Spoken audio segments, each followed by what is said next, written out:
Several Back times. in 2008, we started on court reform. We were able to put it on the ballot so the voters can choose who should be in control of our judges. And then last and certainly not least, passing a budget that I think if you look at the vote totals had overwhelming bipartisan support, that invested in our priorities, that balanced the state budget, that held the line on taxes. I think it, by anybody's measurement, was one of the most successful weeks we've had in the House in several years. So, you want to say anything about the budget?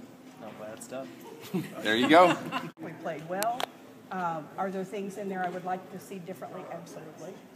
I tried my best to be as supportive of the decisions based on no money as I could.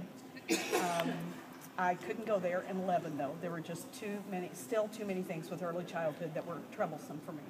But they made a good shot, a really good shot at it. And again, it's what I said on the floor. Until we're able to make the decision, and it's just political will is all it is.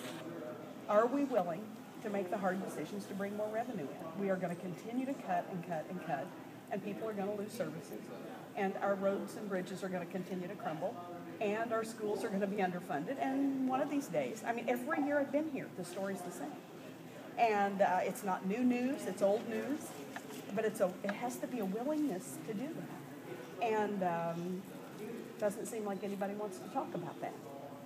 You're standing beside two men who voted against you on a key amendment on the floor during the budget debate. Have you had a discussion with them, tried to figure out what the differences were, and repaired any relationships, cracks that created? You know, I don't think my relationship with either the pro tem or the speaker, the floor leader, excuse me, were ever damaged. You know, there's a lot of things. I think the thing that is probably the takeaway from this is the budget process is an extremely complicated process. It has a lot of moving parts, and there are differing opinions sometimes on what it takes to get things through. And sometimes you don't know how that's going to come out, and you take those things as they come. And I think that's what we saw this year.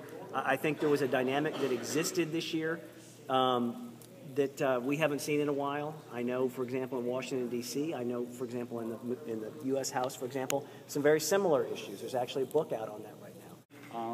Are you satisfied with the process? Well, I think it's always good to have open and transparent meetings, and regardless if there'd been an agreement on the part of the leadership involved in the appropriations and budgeting process, it still needs to be brought forth to the public and in light, and allow other members of both the Senate and House to have an opportunity to voice their opinions and let the general public know why those line items are funded at the levels that they are, or why they've been eliminated. So it's always good to have open public meetings.